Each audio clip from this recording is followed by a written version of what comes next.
जय माता की सभी भाई बहनों को, सभी मित्रों को।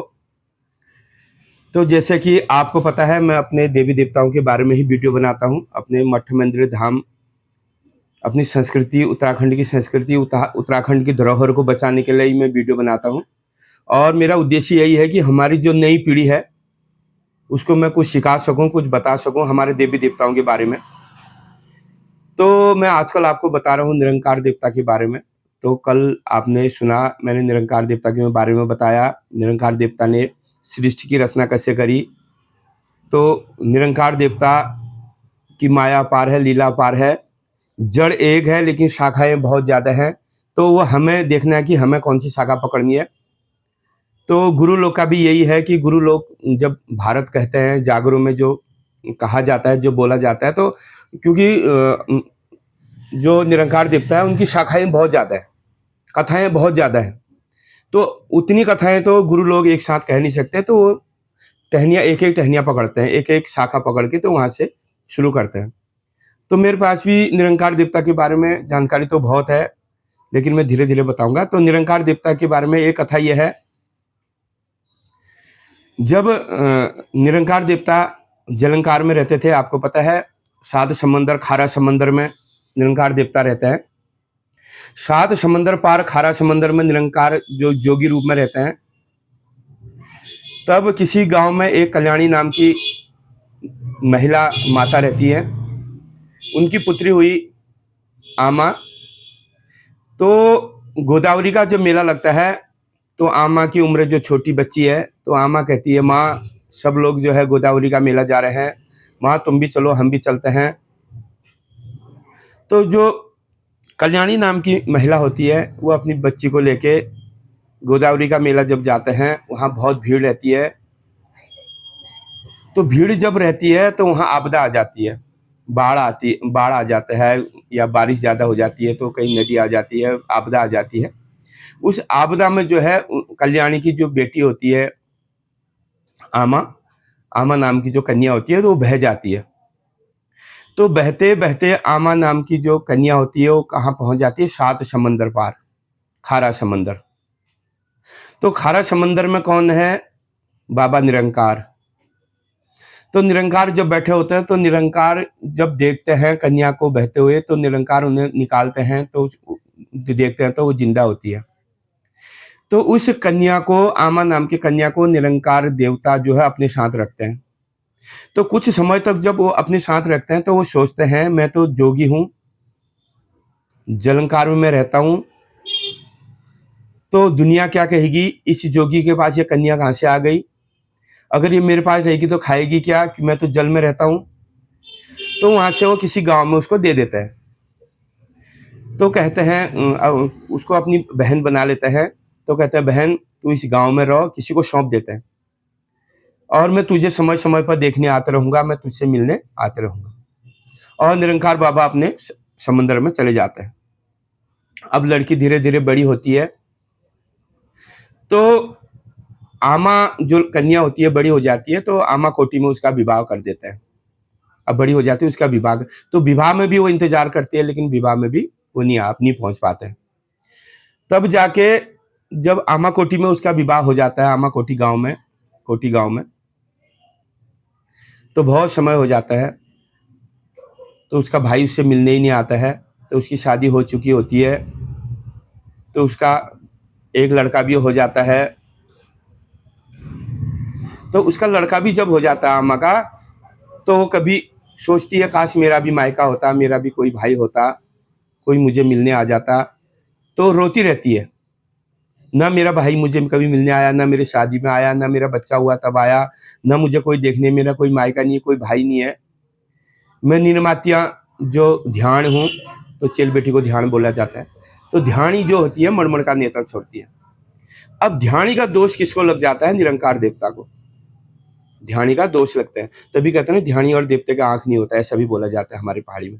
तो ध्यानी का दोष जो है निरंकार देवता को लग जाता है। तो निरंकार देवता का एक हिस्से में कुष्ठ पैदा हो जाता है। अब पीप की गंगा चल जाती है, रक्त की गंगा चल जाती है।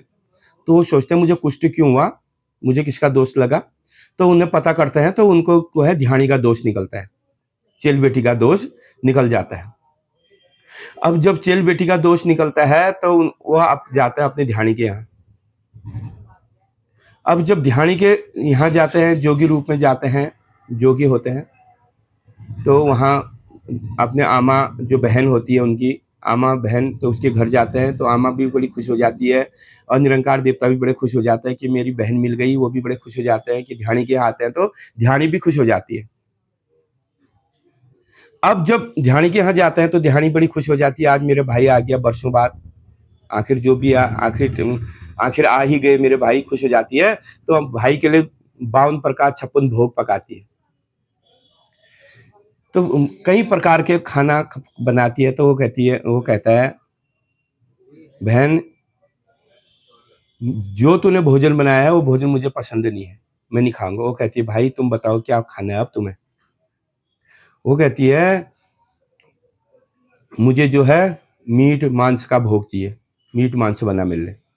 तो उनके घर में उसका एक बेटा होता है, उसका नाम हीत होता है। अब यहाँ पे हीत की भी बड़ी कहानी है, अभी मैं फिर दूसरे भाग में बताऊंगा। हीत सात भाई हीत होते हैं। हीत बिनसर सौतेले भाई होते हैं। बिनसर जो है हीत का सगा भाई होता है, सौतेला। तो यहाँ पर हीत देवता जो निरंकार के भांजे हुए, तो वो अपने वो कहते हैं मैं अभी कहाँ से लाऊं मीट मांस। वो कहती है तू अपने बेटे को काट। तो जो ध्यानी होती है निरंकार की जो बहन होती है, अब अपनी भाई को खुश करने के लिए, भाई को मीट मांस की जरूरत होती है। वो कहते हैं मुझे तेरे बेटे का ही मीट मांस खाना है। तो वो अपने बेटे को काट देती है, अपने बेटे का मीट जो है पका देती है। जब मीट मांस जब उसका पका देती है तब उसको देती है, परोसती है। तो वो कहता है सब चीज तो इसमें आ गया लेकिन सिर नहीं दिख रहा इसका, मुझे तो सिर का सूप, सिर का मीट मुझे पसंद है। क्योंकि वो अपने बेटे को काट देती है, आमा देवी अपने बेटे को काट देती है और उसका सिर छुपा देती है और सारा बदन का मीट पका के अपने भाई के आगे रख देती है। तो वो कहते हैं नहीं मुझे सिर का मीट पसंद है। तब जाके वो अपने सिर का भी मीट जो है अपने भाई के लिए पका देती है। तब जाके भाई को दया आती है। फिर यहाँ पर से फिर भाई तो परीक्षा लेता है उसकी। तो उसके बाद वो कहता है तू अपने तेरा बेटा भी था एक, तो बेटे को बुला। वो कहते हैं बेटे को कहाँ से बुलाऊं, बेटे का तो मैंने मीट पका लिया। वो कहते तू आवाज लगा। तो उसकी परीक्षा जब लेते हैं भगवान, तो जब आवाज लगाती है उसका बेटा आ जाता है। तो निरंकार देवता उसकी परीक्षा लेते हैं। तो कोई कहता है यहाँ पर से जो है एक बेटा जो मरा उनका, तो 7 भाई पैदा हो गए। एक कथा ये भी है। अब मैं दूसरी कथा ले जाता हूं उनकी बहन के बारे में। जब महाभारत का युद्ध हुआ, महाभारत के युद्ध में कौरव जो है सारे मारे गए। कौरवों का कोई नहीं बचा, पांडवों की जीत हुई। कृष्ण भगवान ने षड्यंत्र रचा और पांडवों को जिता दिया। ये आपको पता है, हमें भी पता है। अब जो है कौरव की एक बहन थी दुशाला, तो उसने श्राप दे दिया कृष्ण भगवान को, नारायण को। निरंकार कौन है? नारायण है। तो नारायण को जो है श्राप दे दिया कि तुमने छल से मेरे पूरा खानदान खत्म कर दिया, मेरे भाइयों को मार दिया, जा दुष्ट तुझे कुष्ठ हो जाएगा। श्राप दे दिया नारायण को, कृष्ण भगवान को। तो कृष्ण भगवान नारायण कहाँ रहते हैं? 7 समंदर में। अब जो है दुशाला का श्राप फिटकार जो है नारायण को लग गया, नारायण को कुष्ठ पैदा हो गया। जब नारायण को कुष्ठ पैदा हो गया तब जाके नारायण परेशान हो जाते हैं, पीप आने लग जाता है, खून बहने लग जाता है। तब जाके वो अपने ब्रह्म लोक में जाते हैं, ब्रह्मा के पास, कि ब्रह्मा तुम विचार लगाओ मुझे कुष्ठ क्यों हुआ, मुझे किसका दोष लगा। तब जाके ब्रह्मा कहते हैं तुम्हें जो है दुशाला जो तुम्हारी उनकी बहन है कौरव की, उसको कोई देखने वाला नहीं रहा, उसको कोई बचाने वाला नहीं रहा, उसको कोई मायके बुलाने वाला नहीं रहा। जितने भाई थे तुम्हारे छल बल से जो है खत्म हो गए, महाभारत हुआ, तो उसका दोष लगा है। तब जाके वो हस्तिनागढ़ जाते हैं, जैती बार अब यहाँ पर हस्तिनागढ़ जयंती बार में जाने का भी 2 कथाएं हैं। अब तो मैंने बताया ना, कथाएं बहुत ज्यादा है। अब कौन सी कथा जगरिया पकड़ता है, कौन सी कथा में देवता को नचाता है, शाखाएं बहुत अलग है। कोई जगरिया ये इधर की टहनी पकड़ेगा तो कोई जगरिया इधर की कथा टहनी पकड़ेगा, क्योंकि टहनियां बहुत सारा है, जड़ एक है। तो किसी की कथा को हम गलत नहीं बोल सकते हैं। कथा अनेक है, तो हम किसी कथा को, किसी गुरु को हम गलत नहीं बता सकते, क्योंकि सब गुरु का अपना अपना ज्ञान है। सब गुरु अपने अपने हिसाब से अपनी अपनी टहनियां पकड़ के चलते हैं। तो यहाँ पर से जो है, अब हस्तिनागढ़ में जो है कौरवों को, पांडवों को आ जाता है घमंड। जब महाभारत जब जीत जाते हैं तो पांडवों को आ जाता है घमंड। तब जाके जो है भगवान जो है पांडवों के घर में आ जाते हैं। कोड़ी का रूप, जोगी जलंधी का रूप, ये इतनी लंबी जटा है, इतनी बड़ी दाढ़ी है, झोली कमंडल है, हाथ में तिमुर का ठिंगा है, और एक हिस्से का कुष्ठ हुआ है उनको, एक हिस्से से खून आ रहा है, एक हिस्से से पीप बग रहा है। जब वो हस्तिनागढ़ में कौरव रहते थे, जयंती बार में पांडव रहते थे। अब जागरूक हिसाब से बता रहा हूं। तो जयंती बार में जब आते हैं तो पांडव घर नहीं होते हैं। माता कुंती जो देखती है, माता कुंती तो बड़ा सती कुंती है, धर्म वाली माता है। तो कुष्ठ रोगी को, भिखारी को देखती है तो वो बड़े सम्मान से अंदर लेके आती है। तो जिस गद्दी में धर्मराज युधिष्ठिर बैठते थे, उस गद्दी में जो है उस कोड़ी को बैठा देती है। अब भीम नाम पांडव जब घर आता है, जोधा भीमसेन है, पांडवों को आए रहता है घमंड। तो भीम नामक पांडव जब घर आता है, वो देखता है हाँ मेरे भाई के सिंहासन में, धर्मराज युधिष्ठिर के सिंहासन में एक कोड़ी को बैठा दिया है। तो अपनी माँ से पूछती है कि माँ ये तुमने क्यों बैठाया? तो माँ कहती है ये कोई भीड़ भिखारी था, मैंने इसको बैठा दिया। वो कहता है बिल्कुल नहीं, ये मेरे भाई की गद्दी में, पहले तुमने अंदर लाना नहीं था इसको, कोड़ी है, तुम अंदर ला भी गई थी तो मेरे भाई की गद्दी में क्यों बैठाया? इसको तुरंत भगाओ। तो भीम उसका हाथ पकड़ के कुछ कहते हैं कि लात भी मारी, वो तो भगवान होता है, तो उसको लात मार के वहां से भगा देता है। अब पांडवों को लग जाता है दोष भगवान का, क्योंकि उन्होंने भगवान को लात मार के भगाया था अपने घर से, भगवान को घमंड आ गया था। तो घर से जब भगा देते हैं तो पांडव को दोष लग जाता है भगवान का। पांडवों का जो राज सिंहासन होता है, वहां कई प्रकार के जो है बाधाएं आ जाती है। जब भैंस जब ब्याती है, भैंस से शुंगर पैदा हो जाते हैं, सब जंगल को बाज जाते हैं। भैंस का जो गोट होता है खाली हो जाता है। गाय से घुड़ड़ काकड़ जंगली जानवर पैदा होते हैं, वो भी सब जंगल को चले जाते हैं। बकरियां सब गुण बानर पत्थर बन जाते हैं। जब धान बोते हैं, धान से पहाड़ होता है, गेहूं से जवाद होता है, मडुआ से झड़ुआ होता है, सारी खेती जो है उनकी बंजर पड़ जाती है, उनका महल शून्य पड़ जाता है। भीम ने जिस पांव से जो है भगवान नारायण को लात मारा, वो पांव जो है उनको विकलांग हो जाते हैं, उस पांव से चल नहीं पाते हैं। तो कुंती माता बड़ी दुखी हो गई कि हमको किसको दोष लग गया। लेकिन कुंती माता को पता था कि हमें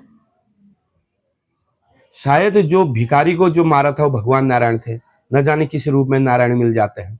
तो किस रूप में भगवान आए थे करके, तो माता जो है भीम से कहती है हमें कौन से देवता का दोष लग गया, तुम ब्रह्मपुरी जाओ। तब भीम नामक जो पांडव है, तब जो अपनी माँ का कहना मानते हैं कि हमें किस देवता का दोष लग गया, हमारे जो है जयंती बार हस्तिनागढ़ में बड़े दुखी हो गए हम। जब बंजर पड़ गया, गोट खाली हो गए, बकरियां खाली, गाय खाली, भैंस खाली। तब भीम नामक पांडव जो कहा जाता है ब्रह्मपुरी में, ब्रह्मा के पास। तब ब्रह्मा से कहता है ब्रह्मा हमारे दानी का विचार लगाओ, हमारे कुंडली देखो, हमें आखिर किसका दोष लगा।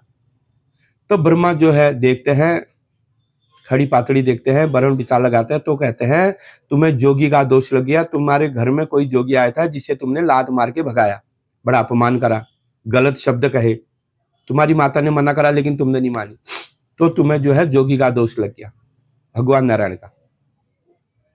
वो तब जो है भीम कहता है हे ब्रह्मा अब तुम बताओ इसका विधान क्या है। वो कहते हैं तुम उस जोगी के पास जाओ, वो जोगी ही तुम्हारा निवारण का बताएगा, तुम्हारा समाधान, शंका समाधान वही बताएंगे और तुम्हारा जो परेशानी है वही दूर करेंगे। अब वो कहते हैं भाई कहाँ से जोगी को ढूंढूं, कहाँ मिलेगा वो जोगी? वो कहते हैं 7 समंदर पार जाओ खारा समंदर में। तब भीम जो है हस्तिनागढ़ जयंती बार में आते हैं, तब अपनी माता को सारी कहानी बताते हैं, तब अपनी माता से आज्ञा लेके अब उस जोगी की खोज में लग जाते हैं। 7 समंदर पार खारा समंदर में वो जाते हैं। जब खारा समंदर में वो जाते हैं तब वही जोगी उन्हें वहां दिखता है।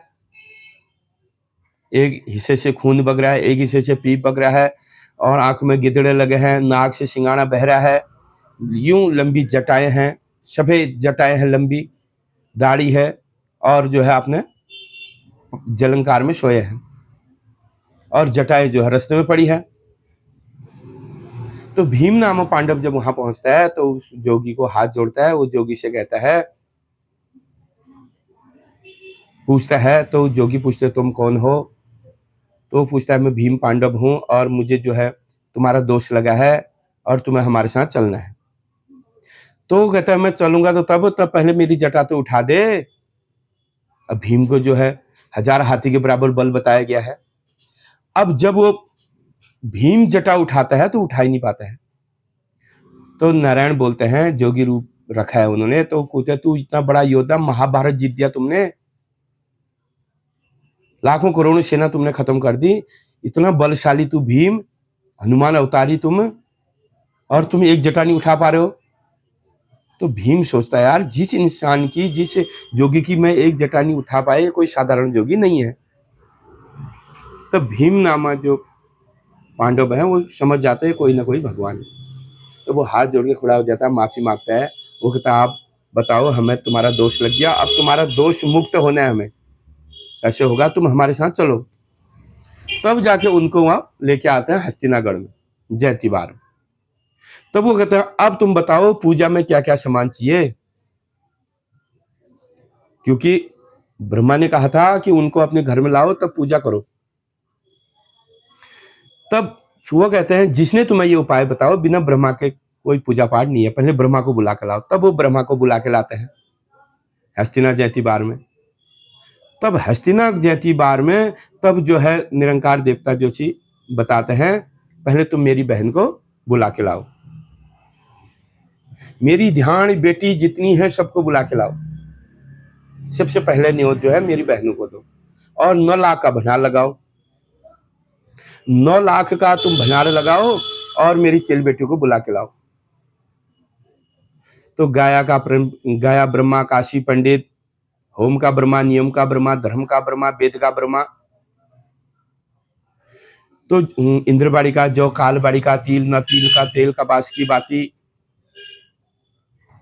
और गाय का दूध, गोंत, गोबर सब मंगाओ, कामधेनु गाय। तो सब चीज जो ब्रह्मा बता रहे हैं तो वो सामान मंगा रहे हैं। तो तुम मेरी बहन को बुला के लाओ। अब बहन कौन है उनकी? आमा देवी। एक कथा यहां से लगती है, आमा देवी को बुला के लाओ। और दूसरी बहन मेरी कौन है? दुशाला। अब यहां से ये है, अब पांडवों के रास्ते हम चलेंगे पांडवों वाली कथा में, तो फिर दुशाला वाली आ जाती है। तो दुशाला का दोष लगा होता है वहां, तो दुशाला को बुला के लाता है। जितनी चेली बेटी, ध्यान बेटी, क्योंकि ध्यान बेटी का दोष बहुत जल्दी लगता है जागरूक के हिसाब से, तो ध्यान बेटी को जितनी है सब ध्यान बेटी को बुलाया गया। अब वहां कुटनी पिसणी शुरू हो गई। हस्तिना जयंती में निरंकार देवता की पूजा करनी है। तो निरंकार देवता की जब पूजा होती है, निरंकार देवता अपने लिए पूजा नहीं करवाते हैं। सबसे बड़ी बात यह है, अपनी ध्यान बेटी, चेल बेटियों के लिए ही वो पूजा करवाते हैं। तो निरंकार देवता की जब पूजा होती है तो मुख्य पूजा किसकी होती है? ध्यान बेटी की, चेल बेटी की। अगर चेल बेटी खुश हो गई इस पूजा से, ध्यान बेटी खुश होगी, आमा देवी खुश होगी, जिस घर में ये निरंकार देवता की पूजा है उस घर की ध्यान बेटियां खुश होगी, तो समझ लो निरंकार देवता खुश हो गए, वो पूजा सफल हो गई। अब पांडव के घर में अब कुटनी पिसणी शुरू हो गई भाई। उनके घर में एक कुटनी है, महिला, जो उनके घर में काम करती है। तो वो भी सोचती है काश मैं भी कभी ये काम करूं, निरंकार देवता के बारे में पूजा करूं। तो जब कूटती पीसती है उसमें से थोड़ा थोड़ा बचा वाला हिस्सा अपने घर में रख लेती है कि मैं भी निरंकार देवता की पूजा करूंगी। तो निरंकार देवता की जब पूजा हस्तिनागढ़ में बड़ी खुशी से होती है, 9 लाख का भंडार लगता है, और रोड पकते हैं, पूरे प्रसाद पकते हैं, बड़े भव्य ढंग से जो है जोगी के रूप में पूजा होती है उनकी। वो जोगी है तो जोगी रूप में उनकी पूजा होती है निरंकार देवता की। तो उनका अगवानी जो है हित को बुलाया गया, साध भाई हित बोलते हैं। अब इसमें एक जलकुंडी हित भी है। जब उनको कुष्ठ हो जाता है निरंकार देवता को, तो अपने जिस हिस्से में उनका कुष्ठ होता है उस हिस्से से निरंकार देवता की उत्पत्ति, निरंकार से फिर जल में से, फिर जलकुंडी से भी एक हित की उत्पत्ति यहाँ से होती है। देखो अलग अलग कथाएं हैं। तो उसके बाद जब निरंकार देवता की चेली बेटी को जब विदाई हो जाती है, खुशी खुलास जो आमा देवी की विदाई हो जाती है, हंसना जयती बार में सारी चाली बेटी की विदाई जब हो जाती है, तो निरंकार देवता भी अपने जलंकार में चले जाते हैं। उन्हें भी वो भी कुष्ठ मुक्त हो जाते हैं, फिर ध्यानियों का दोष फिर जाता है और पांडवों का घमंड भी टूट जाता है।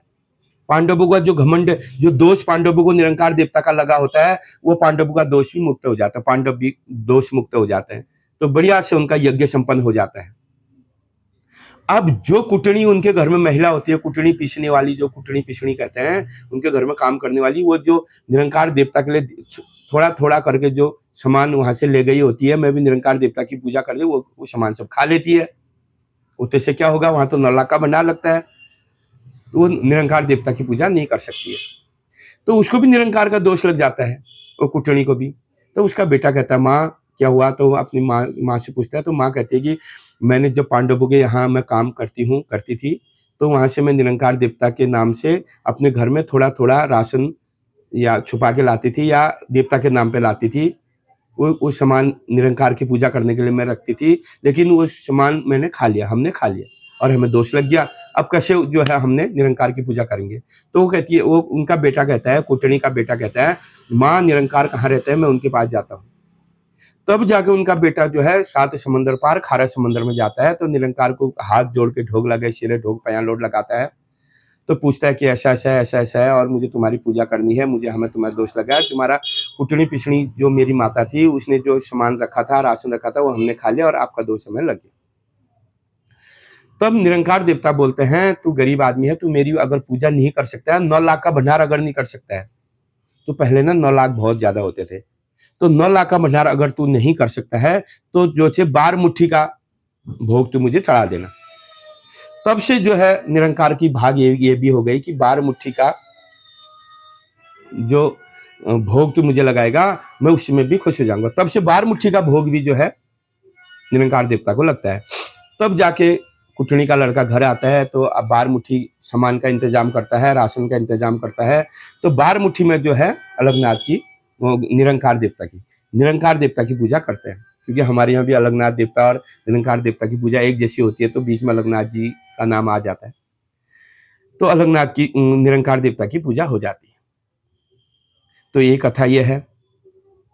अब निरंकार देवता की कथा बहुत बड़ी है, बहुत शाखा है, उसमें तो 5 दिन लगते हैं। अब जो निरंकार देवता के जागर लगाते हैं उनसे हमने भी सुना है कि निरंकार देवता के जागर जो 5-5, 6-6 दिन में कथा पूरी नहीं होती, क्योंकि उनका जो कथाएं हैं बहुत अनंत है। कोई आमा देवी की कथा लगाता है, तो कोई दुशाला की पांडवों से उनको जोड़ता है। और अब जब ये निरंकार देवता की जब पूजा होती है, या हमारे यहाँ अलगनाथ की जब पूजा होती है, उसमें जो है पया पदम को न्योता जाता है, पया के पेड़ को न्योता जाता है। बिना पया पेड़ के उनकी पूजा नहीं होती है। तो पया का पेड़ को मृत्यु मंडल में धरती में कौन लाया, कल के भाग में मैं आपको बताऊंगा। आज के लिए इतना बहुत है, तो कल तीसरे भाग में मैं आपको ये कथा बताऊंगा। तो आपका बहुत बहुत धन्यवाद। आप मेरी वीडियो लाइक करें, सब्सक्राइब, कमेंट करें, और आप हमारे यूट्यूब चैनल से भी व्हाट्सएप चैनल से भी जुड़ सकते हैं। यूट्यूब के जरिए व्हाट्सएप में भी आप जुड़ सकते हैं, मैं लिंक भेजा है मैंने।